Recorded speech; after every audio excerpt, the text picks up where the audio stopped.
दोस्तों, स्वागत है आपका मेरे YouTube channel all in one GK trick में। और दोस्तों, आज हम यहाँ पर बात करेंगे कि इतिहास किस तरीके से आगे बढ़ा और भारत का इतिहास कहाँ तक फैला हुआ है।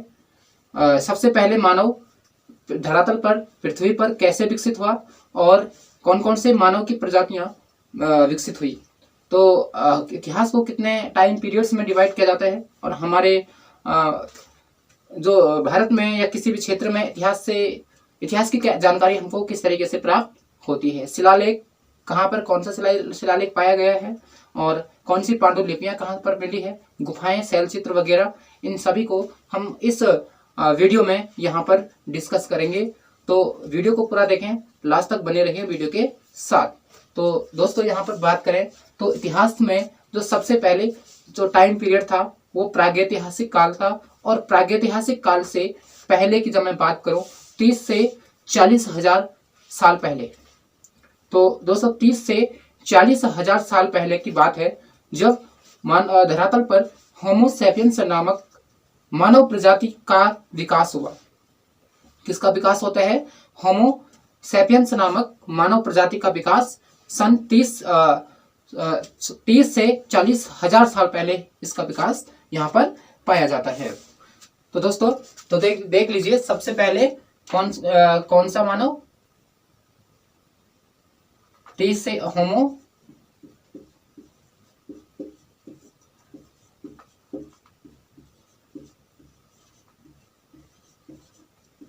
होमो सैपियंस, इसको चिंतनशील मानव के रूप में कहा गया। इसको ये चिंतनशील मानव की कैटेगरी में इसको रखा गया है। और इसमें जो होमो का मतलब होता है, होमो जो है एक लैटिन भाषा का शब्द है और जिसका मतलब होता है मानव।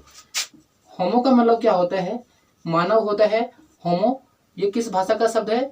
लैटिन भाषा का शब्द है और इसका मतलब होता है मानव। होमो जो है वो लैटिन भाषा का शब्द है और इसका मतलब होता है मानव। तो यहाँ पर सबसे पहले हम यहाँ पर 30 से 40 हजार साल पहले होमो सैपियंस नामक मानव का जन्म हुआ था। तो ये कहाँ से आया था, इसका जन्म कहाँ हुआ था? तो अफ्रीका महाद्वीप में इसका विकास हुआ और अफ्रीका महाद्वीप से ये विश्व के अलग अलग भागों में, दक्षिण पूर्वी एशियाई देशों में, मध्य एशियाई देशों में या पश्चिमी एशियाई देशों में, यूरोपीय देशों में, अलग अलग देशों में क्या हुआ, यहाँ पर से इसने विचरण किया और इसकी प्रजाति अलग अलग देशों में फैल गई। अब इसके बाद हम बात करें, इससे भी पहले कुछ और प्रजातियां थी, दो, उनका विकास हुआ था। तो उनमें एक है होमो इरेक्टस। होमो इरेक्टस और दूसरी प्रजाति है होमो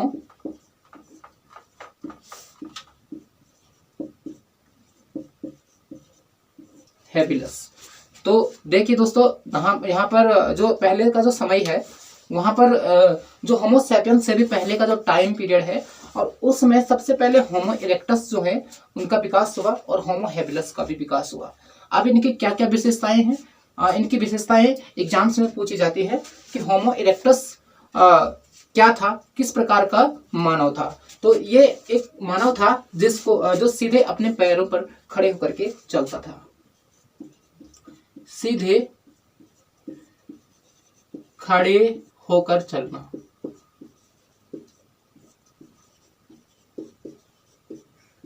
सीधे खड़े होकर चलना इसकी विशेषता थी। और उसके बाद होमो हैबिलस क्या था? ये औजार बनाने का काम करता था। औजार बनाना।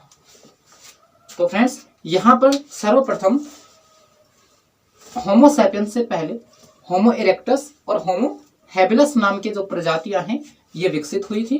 और होमो इरेक्टस जो है वो सीधे अपने पांवों पर खड़े होकर के चलने की क्षमता रखते थे, चलते थे। और ये जो होमो हैबिलस थे ये क्या करते थे? सर्वप्रथम औजार बनाते थे।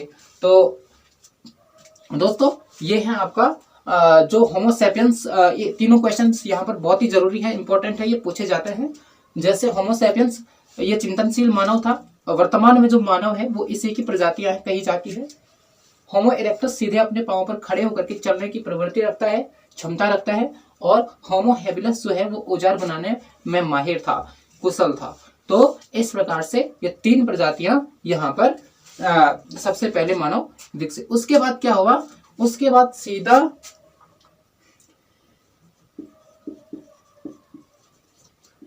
जलवायु परिवर्तन।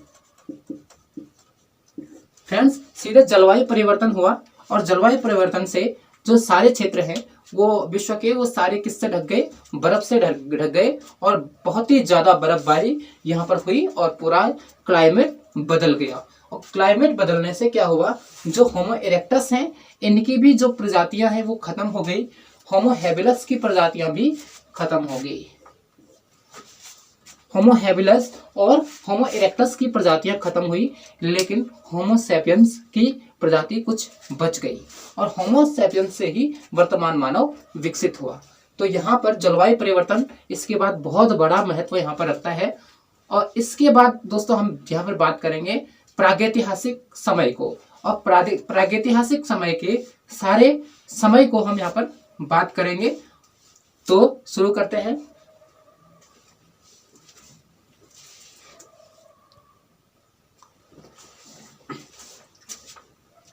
तो दोस्तों यहाँ पर हम देखते हैं जो 3 मुख्य रूप से जो समय पीरियड था, ऐतिहासिक जो समय था, एक तो प्रागैतिहासिक काल, एक आद्य ऐतिहासिक काल और एक ऐतिहासिक काल।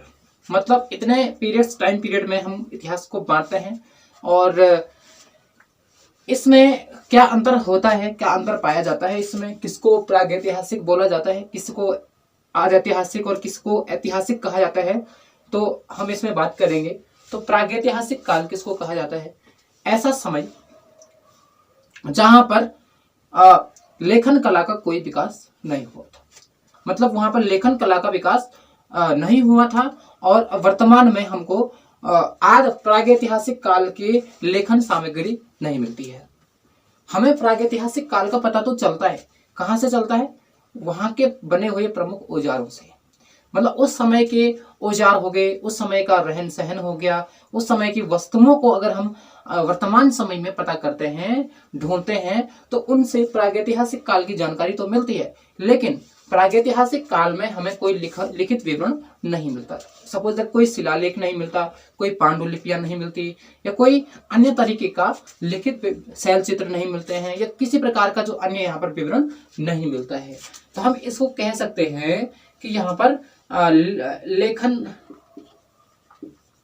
लेखन विकास नहीं था। लेखन विकास नहीं था इस समय में। क्या था, कोई लेखन विकास नहीं था। और जानकारी का स्रोत क्या था, जानकारी के स्रोत क्या थे, इनका जो रहन सहन है, इनका जो औजार हैं, प्रमुख औजार,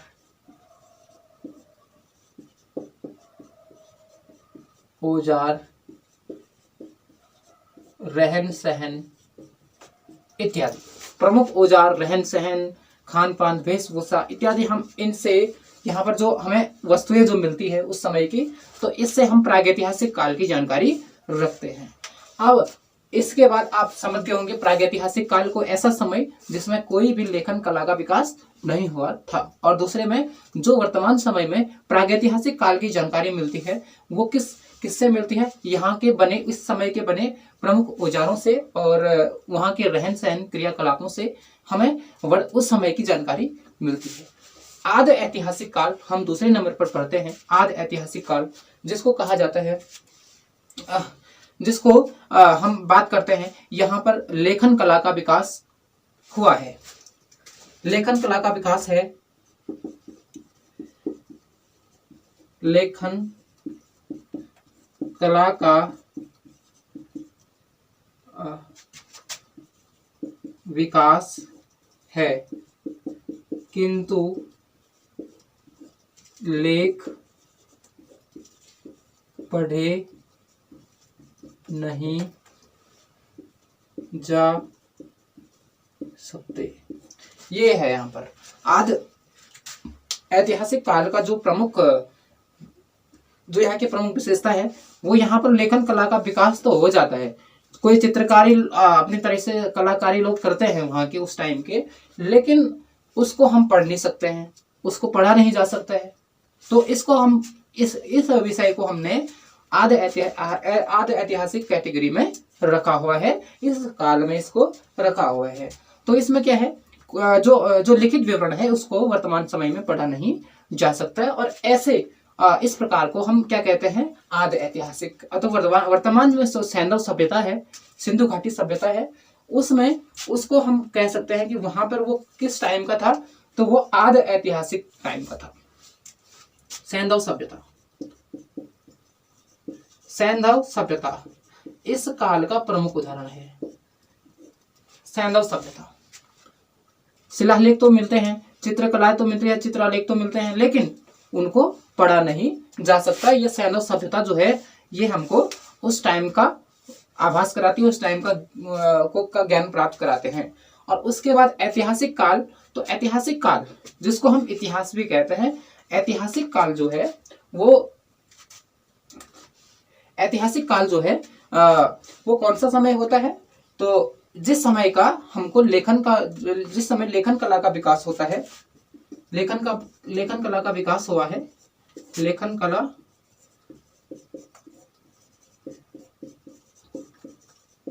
का विकास है तथा पढ़ा जा सकता है।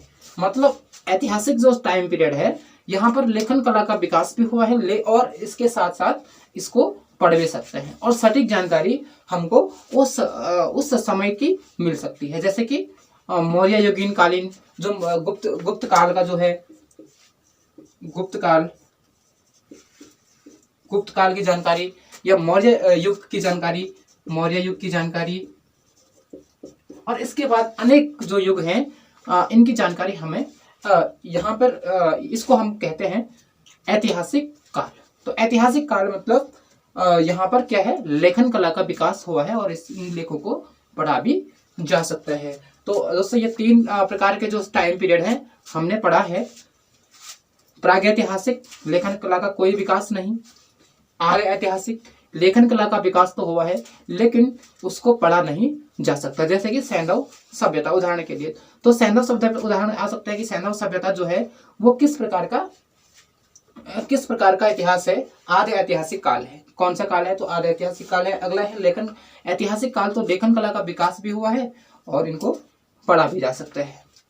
यहाँ पर दोस्तों सबसे पहले हम बात करें इतिहास के जो जनक कहे जाते हैं वो कहे जाते हैं हेरोडोटस को। इतिहास का जनक या इतिहास का पिता किसको कहा जाता है,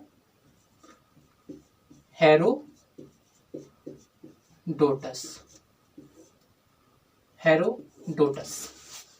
इन्होंने भारत और फारस के संबंधों के बारे में इनकी एक पुस्तक है, प्रसिद्ध पुस्तक हिस्टोरिका। इनकी पुस्तक का नाम क्या है, हिस्टोरिका।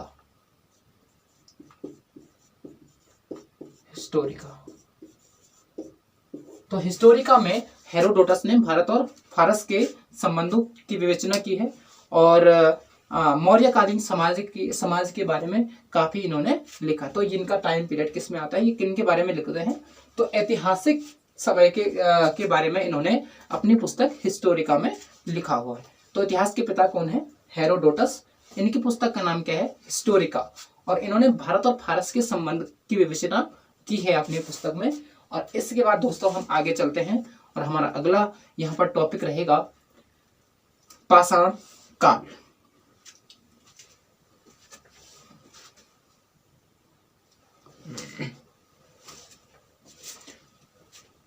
तो दोस्तों यहाँ पर बात करते हैं जो पाषाण काल है। पाषाण काल को मुख्य रूप से 3 भागों में बांटा गया था। एक हो गया आपका पुरापाषाण काल, दूसरा हो गया मध्य पाषाण काल, और तीसरा हो गया आपका नवपाषाण काल। तो अब पत्थर के, पाषाण मतलब होता है पत्थर के वस्तुओं के से लेकर के, पत्थर के औजारों से लेकर के इनका जो निर्माण करना है, इनके निर्माण की प्रक्रिया का विकसित होना है, इनको हम पाषाण काल के अंतर्गत रखते हैं। मतलब पत्थर के औजार, पत्थरों के हिसाब से, पत्थरों की दृष्टि से, पत्थरों के प्रयोग की दृष्टि से इनको 3 भागों में बांटा गया है, आपका पुरापाषाण, मध्यपाषाण और नवपाषाण काल। तो दोस्तों यहाँ पर बात करते हैं पुरापाषाण काल। तो पुरापाषाण काल वह समय था जब मनुष्य केवल क्या करता था, पत्थर निर्मित औजारों से शिकार करता था। उसका काम केवल क्या था, शिकार करने का था। तो वो उस समय क्या था, ये पत्थरों का इस्तेमाल करता था, उसके हथियार बनाता था, जिससे क्या करते थे, वो केवल शिकार करते थे। अपने जो खान पान है उनका, उसके लिए केवल शिकार पर डिपेंड रहते थे।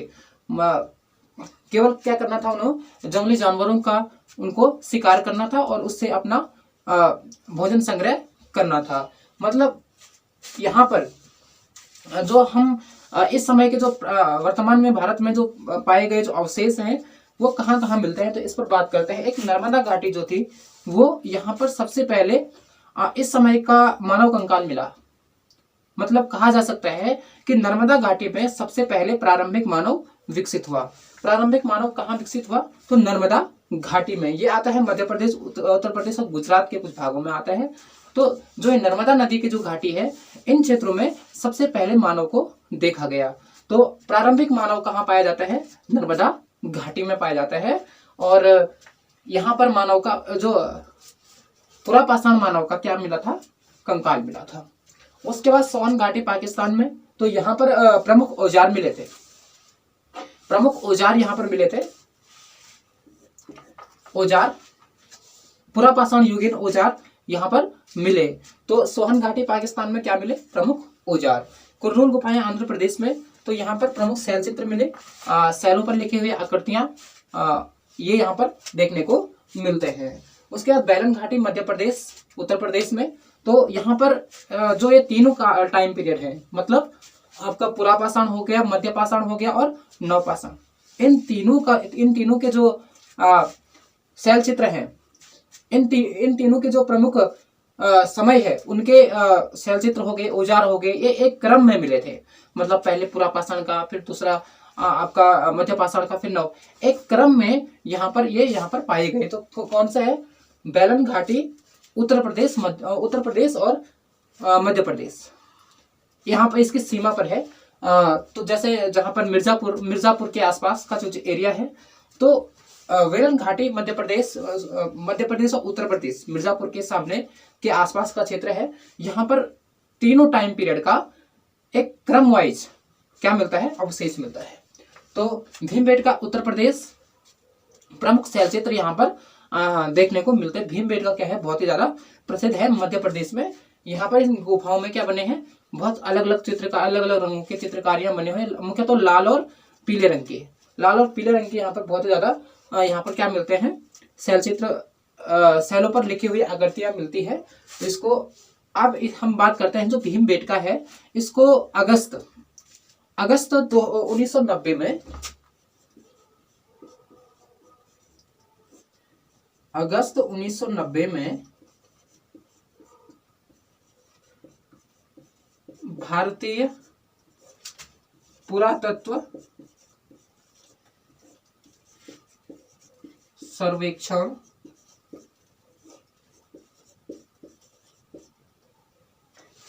विभाग, भारतीय पुरातत्व सर्वेक्षण विभाग के अंतर्गत शामिल किया गया। भारतीय जो पुरातत्व सर्वेक्षण विभाग है, इसके अंतर्गत इसको शामिल किया गया है। और यह किया गया है कब, ये किया गया है अगस्त 1990 में। अगस्त 1990 में भारतीय पुरातत्व सर्वेक्षण विभाग के अंतर्गत इसको शामिल किया गया है। पुरातत्व का मतलब होता है जो प्राचीन अवशेष है वो कहाँ पर हैं, उस धरती के नीचे दबे हुए हैं। तो जिस धरती के नीचे वो दबे हुए हैं उस भूमि को पुरातत्व भूमि कहा जाता है, प्राचीन भूमि कहा जाता है। तो प्राचीन पुरातत्व विभाग सर्वेक्षण विभाग है भारत का, तो इसको इसके अंतर्गत 1990 में इसको रखा गया। और यूनेस्को ने भी इसको विश्व धरोहर स्थल के रूप में घोषित किया है। तो हम बात करेंगे यहाँ पर, पहला तो भारत ने किया है, दूसरी बात किसने किया है, यूनेस्को ने विश्व धरोहर स्थल के रूप में कब, जुलाई 2003 में। यूनेस्को ने जुलाई 2003 में इसे विश्व धरोहर स्थल के रूप में इसको चुना है और स्थल एक माना है, विश्व धरोहर स्थल को के रूप में इसको माना है। तो दोस्तों यहाँ पर हमने पूरा जो प्रागैतिहासिक समय था उसको यहाँ पर बताया है। नर्मदा घाटी जो है वो प्रारंभिक मानव यहाँ पर मिलते हैं। सबसे पहले मानव का जो विकास भारत में हुआ वो कहाँ पर हुआ, नर्मदा घाटी में सबसे पहला कंकाल वहाँ पर पाया गया पुराना। और सोहन घाटी जो है वो पाकिस्तान में है और यहाँ पे प्रमुख औजार यहाँ पर पाए गए पुरापाषाण के। और कुरनूल गुफाएं आंध्र प्रदेश में है, यहाँ पर कुछ शैलचित्र मिले हैं जैसे कि भीमबेटका में मिले हैं।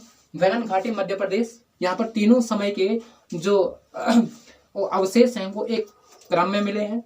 और इसके बाद भीमबेटका मध्य प्रदेश प्रमुख शैलचित्र मिले हैं। और भीमबेटका को जो अगस्त 1990 में भारतीय पुरातत्व सर्वेक्षण विभाग में इसको शामिल कर लिया गया था। और इसके बाद यूनेस्को ने विश्व धरोहर स्थल के रूप में जुलाई 2003 में इसको शामिल किया है।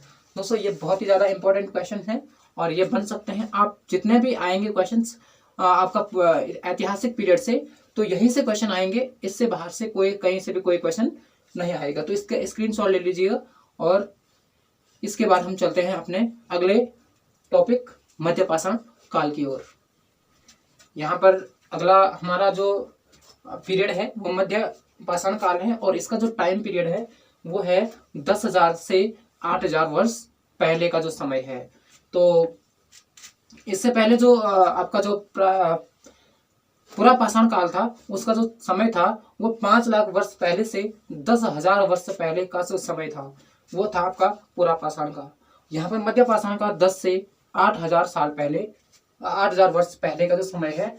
यहाँ के प्रमुख जो अवशेष हैं वो वर्तमान समय में हमको कहाँ पर मिले हैं, तो यहाँ के जो अवशेष हैं वो वर्तमान समय में हमको एक तो बागोर राजस्थान में हमको क्या मिले हैं, तो यहाँ के प्रमुख आवास, यहाँ के आवासों के जो अवशेष हैं, यहाँ के जो रहन सहन, यहाँ का जो घरों का जो प्रारूप है, यहाँ पर जो घर में किस प्रकार से रहन सहन की क्रियाएं चलती थी वो हमको कहाँ मिली है, सारे बागोर राजस्थान में मिले हैं। और यहाँ पर इसका जो खोज करता है ये है BN मिश्रा यहाँ के जिसने यहाँ के आवासों को खोजा था।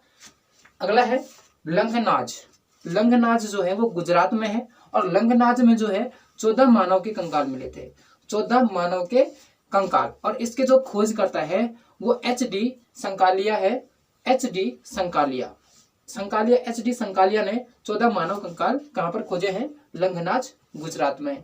और अगली बात करें सराय नहर राय उत्तर प्रदेश में जो यहाँ इस समय के जो अवशेष है, जैसे यहाँ पर क्या मिले हैं, यहाँ मृतक संस्कार किस प्रकार से होता था, शवों को किस प्रकार से दफनाया जाता था, उसके जो सारी यहाँ पर वो कब्रें मिली है। क्या मिली है, कब्रें। तो एक ही कब्र से यहाँ पर 3 कंकाल भी पाए गए हैं। एक ही कब्र में कितने थे, 3 कंकाल यहाँ पर पाए गए। यहाँ पर इन कब्रों की प्रमुख विशेषता ये थी कि यहाँ पर जो शव थे उनके जो सिर होते थे वो पश्चिम की ओर रखे होते थे और जो पांव थे वो आपकी पूर्व दिशा की ओर पाए गए थे। मतलब कंकाल का जो सिर कैसा था, पश्चिम की ओर उनका जो सिर था और पांव कहाँ था, पूरब की ओर। तो इस प्रकार से मध्यपाषाण काल की विशेषता यह है कि मध्यपाषाण काल यहाँ पर क्या होता है, पत्थर के औजार थे, वो तो आपके पुरापाषाण काल में भी था। लेकिन इन दोनों में अंतर क्या है, तो इन दोनों में अंतर यह है कि यहाँ पे जो औजार हैं वो डेवलप हुए, औजारों का विकास हुआ। मतलब सपोज दैट काटने के लिए कुल्हाड़ी, तो छेदने के लिए छेनी वगैरह, मतलब कोई अन्य उपकरण जैसे छेनी या अनेक प्रकार के छेदने के जो आपका उपकरण हैं, काटने के अलग अलग धार वाले जो उपकरण हैं, इनका छोटे उपकरण, बड़े उपकरण, मतलब यहाँ पे जो छोटे छोटे जो आपके काटने के जो औजार हैं पत्थरों के, वो यहाँ पर विकसित हुए। मतलब औजारों में, यहाँ पर औजारों में विकास जब हुआ था तो पत्थरों के औजारों में जो विकास हुआ था वो हुआ था मध्यकालीन मध्यकाल में। तो सबसे पहले जो नॉर्मली जो औजार बनते थे, अब इन्होंने क्या किया, भोजन संग्रह करना प्रारंभ कर दिया। अभी सबसे पहले पुरापाषाण की बात करें तो वहां पर भोजन संग्रह नहीं होता था। वहां पर जिसको चाहे वो उसको मार करके अपनी भूख मिटा लेते थे। लेकिन ये क्या करते थे, भोजन संग्रह करते थे। मतलब इनके पास हथियार आ गए थे, हथियार बनाना इन्होंने प्रारंभ कर दिया। अलग अलग प्रकार के, अलग अलग काटने के, छिलने के, या सभी प्रकार के औजार इन्होंने विकसित कर लिए थे। तो ये है मध्यकाल। मध्यकाल प्रमुख रूप से औजारों का एक विकसित स्वरूप है। और इसमें बागोर राजस्थान में क्या मिले हैं, प्रमुख आवास मिले हैं, और BN मिश्रा ने इसकी खोज की है। और इसके बाद लंगनाथ गुजरात है, 14 मानव कंकाल यहाँ पर मिले हैं, और इसकी खोजकर्ता SD संकालिया है। और इसके बाद सराय नहर रॉय उत्तर प्रदेश में, यहाँ मृतक संस्कार या शब्दाग्रह जो थे, शब्दाग्रह सॉरी, यहाँ पर जो कब्रें थी, कब्रें मिली। और कब्र कैसी थी, सर उनका पश्चिम की ओर था और पांव उनका पूरब की ओर दफनाया गया था। और एक ही कब्र में तीन शव भी मिले हैं, तीन कंकाल भी पाए गए हैं। तो दोस्तों इसके बाद हम बात करते हैं नवपाषाण काल। तो फ्रेंड्स यहाँ पर बात करते हैं नवपाषाण काल की। तो नवपाषाण काल का जो समय था वो 8000 वर्ष से 6000 वर्ष पूर्व का समय था। और यहाँ पर इस काल की प्रमुख विशेषता यह है कि इस समय औजार तो विकसित हुए ही, लेकिन यहाँ पर भोजन संग्रह के साथ साथ यहाँ पर भोजन उत्पादन का काम भी किया गया। मतलब भोजन संग्रह के साथ साथ भोजन उत्पादन का भी प्रमुख यहाँ पर काम किया गया। तो फ्रेंड्स बात करते हैं नवपाषाण काल की। तो इसका जो समय था वो 8000 से 6000 वर्ष पहले का जो समय था वो आपका नवपाषाण काल के अंतर्गत रखते हैं। इस समय ये विशेषता थी कि यहाँ पर भोजन संग्रह के साथ साथ भोजन उत्पादन का काम भी किया जाता है। मतलब जैसे कि हमने पुरापाषाण में पढ़ा कि वहां पर ना तो भोजन संग्रह किया जाता था, ना ही भोजन उत्पादन का काम किया जाता था। वहां पर सिर्फ और सिर्फ जब उनकी इच्छा हो तब वो किसी पशु को मार करके उसको खा लेते थे। तो यहाँ पर जो हमारा जो हम बात करते हैं इस काल में क्या हुआ था, भोजन संग्रह के साथ साथ भोजन उत्पादन का काम भी यहाँ पर किया गया। और यही इस समय की प्रमुख विशेषता रही।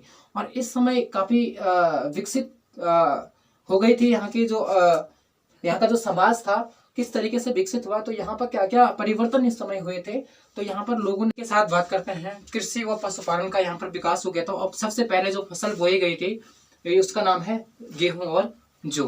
गेहूं और जौ की फसल सबसे पहले बोई गई थी। सर्वप्रथम कुत्ते को इन्होंने पालतू बनाया था, और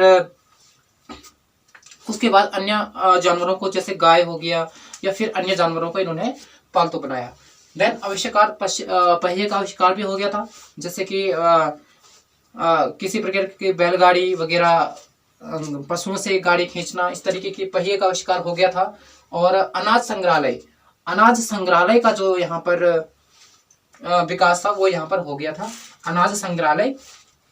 उसके बाद बात करते हैं यहाँ पर कृषि के प्रथम साक्ष्य मिले थे।